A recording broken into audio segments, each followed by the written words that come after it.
Élu, écoute bien mes paroles.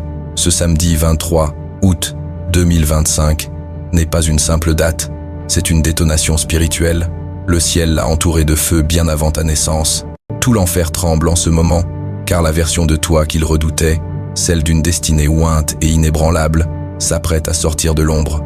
Tu as été éprouvé en silence, forgé dans des nuits où nul ne te voyait, raffiné dans un feu qui aurait dû te détruire, mais qui t'a rendu redoutable. Et maintenant, le voile se déchire, l'huile coule, l'autorité va déborder. Voici ton libérateur prophétique, et il n'y a plus de retour en arrière. Quand l'horloge sonnera ce samedi à 19h53, tu ne te contenteras pas d'entrer dans ta destinée, tu la feras exploser. Chaque chaîne se brisera, chaque retard volera en éclats, et chaque pièce où tu entreras pliera sous le poids de la gloire de Dieu qui repose sur toi. Avant d'aller plus loin, commande 777 maintenant, si ton esprit est en feu, pour sceller ton accord avec le ciel. Aime cette vidéo pour qu'elle parvienne aux autres guerriers en cette heure. Et à chacun de vous qui soutient cette mission par des super thanks, je ne me contente pas de vous remercier, je vous bénis. Votre semence est une annonce au ciel. Tu dis, je suis prêt pour tout ce que Dieu a déclaré que je suis. Car ce samedi n'est pas seulement le début d'un nouveau chapitre, c'est la révélation publique du guerrier que tu es né pour être. Le monde ne saura pas ce qui l'a frappé. Élu, ce samedi marquera le début d'un nouveau toi. Les yeux du ciel scrutent la terre, cherchant le reste fidèle qui refuse de plier face à la peur, au compromis ou à la facilité, dans les nations, les villages, les villes, les salles de prière silencieuses ou les rues animées. L'élu commence à s'éveiller, et pour ceux qui investissent dans cette mission divine, sache ceci, ta semence dépasse un simple acte financier. C'est une alliance, une déclaration prophétique gravée dans l'éternité qui dit « Dieu, j'entre dans l'identité que tu as proclamée sur moi avant même ma première respiration. » Réfléchis-y. Un petit acte d'obéissance peut changer la trajectoire d'une vie entière. L'obéissance ne se limite pas au moment présent. Elle crée un effet en cascade. Ta semence parle plus fort que les murmures d'insécurité qui ont tenté de t'enchaîner. Elle réduit au silence les mensonges qui disaient « Tu n'es pas prêt » ou « Tu ne seras jamais assez ». Comme le déclare Proverbe 18, 16. Un don ouvre la voie et introduit celui qui le donne auprès des grands. Que cette semence que tu sèmes marque ce samedi comme le tournant où ta destinée serre la main de ton obéissance, où le monde visible rattrape ce que le ciel a construit en secret. Que ta reddition privée devienne un témoignage public. Tu n'entreras pas seulement dans un moment, tu lanceras un mouvement. Mais voici une question plus profonde. Pourquoi ce samedi? Pourquoi maintenant? Parce qu'il existe des croisements dans la vie qui ne sont pas aléatoires, ils sont divinement programmés. Ecclésiaste 3, 1 nous le rappelle, il y a un temps pour tout et un moment pour chaque chose sous le ciel. Il ne s'agit pas de calendriers ou de commodités, mais d'un alignement prophétique. L'histoire regorge de tels instants. Winston Churchill, face à une Grande-Bretagne déchirée par la guerre en 1940, a dit un jour, à chacun, au cours de sa vie, vient un moment spécial où il est comme tapé sur l'épaule et invité à accomplir quelque chose d'unique selon ses talents. Et si ce samedi était le tapotement du ciel sur ton épaule, pourtant, un avertissement s'impose. Pour chaque Esther entrant dans son rôle royal, il y a un Saül, autrefois oint, mais consumé par la jalousie et la désobéissance, qui a perdu sa place dans l'histoire de Dieu. La chute de Saül en 1 Samuel 15 ne venait pas d'un manque d'opportunité, mais d'une obéissance partielle. Et l'obéissance partielle reste de la désobéissance. Ceux qui ignorent les moments divins se retrouvent souvent errant dans des déserts spirituels évitables. Ce samedi n'est pas qu'une date, c'est une annonce divine. Le ciel l'a déjà inscrite. L'enfer y a déjà réagi. Reste à savoir si tu y entreras. Hébreux dit, 35-36, t'exhorte. N'abandonne pas ta confiance. Elle sera largement récompensée. Persévère, afin qu'après avoir accompli la volonté de Dieu, tu reçoives ce qu'il a promis. Élu, ton obéissance est le pont entre la prophétie et sa réalisation. Ta semence n'est pas qu'une transaction. Elle pose des briques sur une autoroute spirituelle où Dieu lui-même marchera pour répondre à tes prières.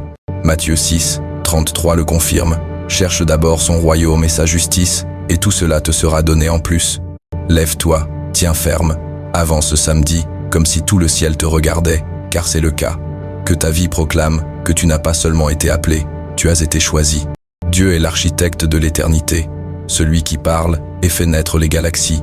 Il tient un calendrier éternel, marqué de moments entourés de l'encre de sa volonté, des rendez-vous où ce qui a été murmuré au ciel est prêt à prendre vie sur terre. À première vue, ces instants peuvent sembler ordinaires, mais dans l'esprit, ils portent le poids des montagnes. Ce samedi est l'un de ces moments. Il n'est pas marqué par hasard, ni jeté au hasard dans ta semaine. C'est un tournant, un seuil prophétique, où l'invisible commence à prendre forme sous tes yeux. As-tu déjà vu la première fissure d'une graine enfouie dans la terre sombre? Pour l'observateur distrait, ce n'est que terre et silence, mais sous la surface, la vie perce avec force. De même, ce qui semblait être une pause dans ta vie était en réalité une préparation. Ésaïe 60, 22 le promet. Quand le temps sera venu, moi, l'Éternel, je le ferai advenir. Ce samedi porte cette justesse divine. Ton nom y est tissé comme une signature cachée dans une œuvre d'art. Certains d'entre vous ont traversé une saison semblable à l'hiver. Branches nues, air immobile, aucun signe de croissance. Tu as prié jusqu'à en perdre la voix, travaillé jusqu'à fatiguer tes mains, attendu jusqu'à ce que ton cœur souffre, et pourtant les portes ne s'ouvraient pas, le déferlement ne venait pas. Mais souviens-toi de l'olivier. Il renforce ses racines en secret pendant des années avant de porter du fruit. Le retard n'est pas un refus, c'est une danse lente d'alignement. Psaume 37, 7 t'invite, reste en paix devant l'Éternel et attends-le avec patience. Pendant que tu pensais que rien ne se passait, Dieu réorganisait l'échiquier, plaçant les gens à leur poste et façonnant ton caractère pour l'inauguration à venir.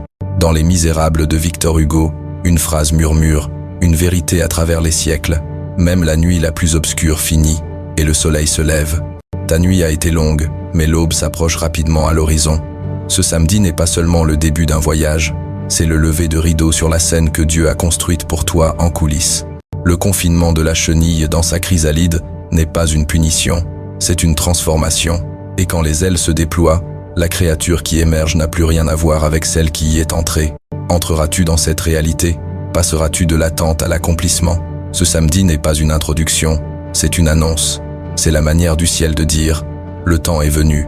Comme Habacuc 2, 3 l'affirme. Même s'il tarde, attends-le, car il viendra sûrement et ne tardera pas. Lève-toi, car la saison de l'immobilité se brise. Tiens ferme, car le sol sous tes pieds se transforme en promesse. Avance, car l'inauguration a déjà commencé. Le rideau ne va pas simplement se lever. Il vibre sous la tension de ta destinée, comme un drap de théâtre un instant avant la première note d'une grande symphonie. Derrière ce rideau se tient la version de toi façonnée dans les chambres secrètes de l'obéissance, sculptée dans les ombres où les applaudissements n'atteignent pas et les critiques n'entrent pas. La scène céleste a déjà été mesurée, construite et illuminée pour ton entrée.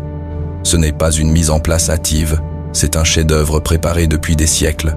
Que cette vérité pénètre ton esprit, le ciel n'improvise pas ton histoire. Dieu ne révise pas ton identité à cause des échecs d'hier ou des incertitudes d'aujourd'hui. Il n'a jamais été pris au dépourvu par tes détours. Depuis la première syllabe de ton nom jusqu'au dernier chapitre de ton parcours, il a été à la fois auteur et architecte. Psaume 139, 16 le proclame. Tous mes jours étaient écrits dans ton livre avant qu'aucun d'eux ne voie le jour. Rien dans ton arrivée n'était aléatoire. Ta naissance était un lancement, pas une coïncidence. Ta vie a commencé avant que le monde ne te nomme. Jérémie 1, 5 n'est pas une figure poétique, c'est un décret légal du trône du ciel. Avant de te former dans le sein de ta mère, je te connaissais. Avant ta naissance, je t'ai mis à part. Ton ADN porte les empreintes de l'architecture divine. Imagine une grande cathédrale, chaque arche, colonne et poutre calculée pour la beauté et la force. En physique, il existe un phénomène appelé interférence constructive, où deux ondes se rencontrent en parfaite harmonie pour créer une vague d'énergie amplifiée. Quand ta volonté s'aligne sur celle de Dieu, ta vie devient cette vague, un impact magnifié, une portée exponentielle, une force irrésistible. Mais voici une vérité troublante, la plupart des gens ne vivent jamais cette amplification. Ils restent dans l'entrée de leur destinée, trop effrayés, pour entrer dans la grande salle où résonne pleinement leur identité. Pourquoi? Parce que la résonance exige un raffinement. En termes psychologiques, Dieu te fait traverser des saisons de restructuration cognitive, démolissant les schémas défectueux qui te maintiennent petit, démantelant l'échafaudage de l'insécurité, jusqu'à ce que ton architecture intérieure puisse porter le poids de ton appel. Léonard de Vinci, génie de la Renaissance, a dit « L'art n'est jamais fini, seulement abandonné. Pourtant, le créateur de l'univers n'abandonne jamais son œuvre. S'il a commencé à sculpter ta vie, il ne posera pas, ses outils, avant que le chef-d'œuvre ne soit achevé. Les retards ne sont pas des négligences, ce sont la précision d'un maître bâtisseur. Les pauses ne sont pas des punitions, ce sont les silences d'une symphonie, les moments de respiration avant le coup gagnant d'un match. Et c'est là que ton moment arrive. La question te presse. Resteras-tu dans l'embrasure, à fixer la pièce que le ciel a bâtie pour toi, ou franchiras-tu le seuil? Éphésiens 2, 10 l'affirme, nous sommes son œuvre, créée en Jésus-Christ pour de bonnes œuvres, que Dieu a préparées d'avance pour que nous les pratiquions. Le scénario est déjà écrit, l'encre est sèche, les lumières de la scène sont chaudes, il ne manque que toi, entrant dans la scène pour prononcer les lignes qu'il t'a données depuis l'éternité. Lève-toi, pas parce que le monde approuve, mais parce que le ciel a donné ton signal. Tiens ferme, car les fondations de la scène sont construites pour supporter ton poids. Avance, car l'assemblée des anges se penche en avant, et l'auteur du temps lui-même murmure. C'est ton tour.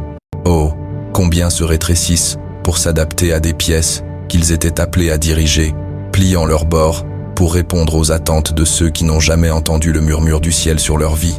Ils portent des masques pour survivre dans des environnements qui ne devaient pas les définir. Mais toi, élu, tu es différent. Tu as été mis à part dès le début. Tu portes le sceau du ciel. Tu t'es éveillé à quelque chose que la plupart ne reconnaîtront jamais, trop occupé à courir après ce qui s'efface. C'est pourquoi la médiocrité te laisse un goût amer. C'est pourquoi le compromis te semble du sable dans ton esprit. C'est pourquoi, malgré tes égarements et tes faux pas, quelque chose au plus profond de toi te ramène chez toi. Une voix qui murmure « Reviens ». Hébreux 10, 39 dit « Nous ne sommes pas de ceux qui reculent pour leur perte, mais de ceux qui ont la foi pour être sauvés. » Tu le sens depuis un moment, n'est-ce pas? Cette pression subtile dans ton esprit, une démangeaison que tu ne peux gratter, un saint malaise qui refuse de te laisser t'accommoder d'une vie moyenne, une attirance magnétique vers quelque chose au-delà de ta réalité actuelle. Ce n'est pas une ambition déguisée, ce n'est pas un ego travesti en but, c'est ta destinée qui appelle ton nom, avec l'autorité dont Dieu a usé pour appeler Moïse du buisson ardent, en Exode 3, 4. Et comme Moïse, tu pourrais te sentir inapte, mais le ciel connaissait déjà ton curriculum vitae avant de te confier la mission. Soyons honnêtes, il y a une raison à la lourdeur de cette pression sur tes épaules, une raison aux attaques qui te semblent personnelles, une raison pour laquelle tu as été incompris, ignoré, voire résisté par ceux que tu pensais à tes côtés. La vérité, une guerre fait rage pour ton identité. L'ennemi ne craint pas qui tu étais, il tremble devant ce que tu deviens. L'histoire le prouve. Nelson Mandela, emprisonné 27 ans, a dit « Je ne perds jamais, je gagne ou j'apprends ». Le système a tenté de briser son identité, de réduire sa destinée à une cellule, mais le feu en lui ne s'est pas éteint. À sa libération, la voix qu'ils ont voulu taire a refaçonné une nation. Voilà la puissance d'une âme qui refuse de se rétrécir. Et comme il y a ceux qui s'élèvent, il y a aussi des avertissements. Prends l'exemple de Saül en 1 Samuel 15, oint pour conduire, mais consumé par la peur des opinions humaines. Il a compromis quand Dieu exigeait une obéissance totale, et cela lui a coûté le trône. Son histoire est un rappel. Vivre pour l'approbation de la foule te fait perdre l'endossement du ciel. La bataille pour ta vie ne concerne pas ton passé, mais ton potentiel. Éphésiens 6, 12 le rappelle. Notre lutte n'est pas contre la chair et le sang, mais contre les dominations, les autorités, les puissances de ce monde de ténèbres. Chaque revers, malentendu, porte fermée n'était pas un signe de l'absence de Dieu, mais la preuve que ta vie était trop précieuse pour rester sans opposition. Alors, la question se pose, continueras-tu à te rétrécir pour t'adapter à des espaces indignes de toi? Ou te lèveras-tu dans toute la stature que le ciel proclame sur toi? C'est ton moment d'arrêter de négocier ta valeur. C'est ton signal d'entrer dans les pièces, comme le leader que tu es conçu pour être. Ta destinée n'attend pas de permission, elle t'attend. Toi, lève-toi, élu. Entre dans la guerre pour ton identité, non pas en victime, mais en vainqueur que Dieu a déjà proclamé. Cette bataille n'a jamais tourné autour de ton talent, ton CV ou tes circonstances, mais autour de l'essence de qui tu es et du trésor que tu portes. La guerre autour de ta vie n'est pas une tempête aléatoire, c'est une carte menant au poids de ton appel. En nature, les vents les plus violents frappent toujours les arbres les plus grands, non par haine, mais parce que leur hauteur les rend incontournables. De même, ta stature spirituelle a attiré une résistance précisément parce que le ciel t'a marqué pour te dresser au-dessus de la vie ordinaire. Mais, as-tu déjà songé pourquoi la lutte contre toi semble si personnelle? L'ennemi comprend ce que beaucoup de croyants oublient.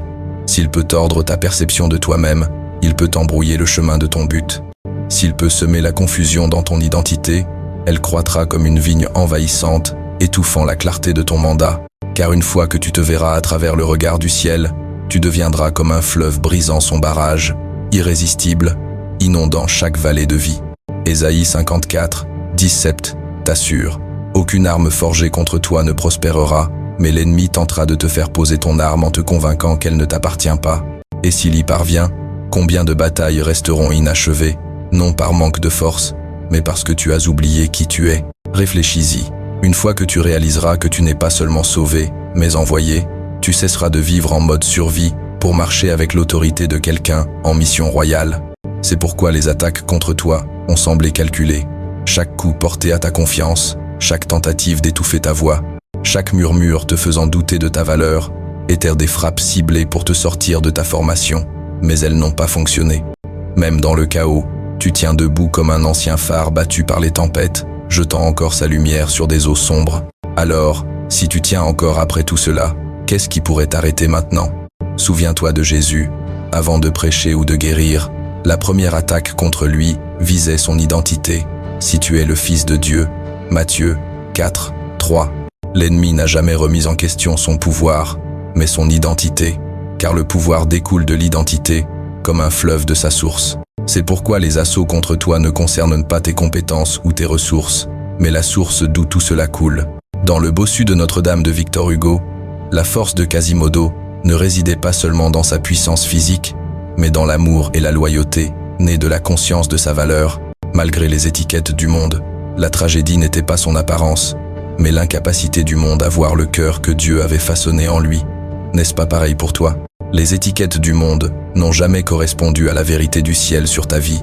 Alors, lève-toi, refuse de te rétrécir sous le poids des accusations ou l'ombre du doute.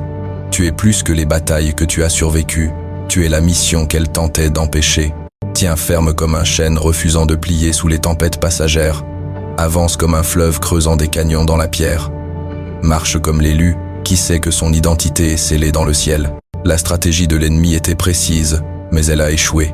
Et maintenant, vise comme si la victoire n'avait jamais été en question, car en Christ, elle ne l'a jamais été.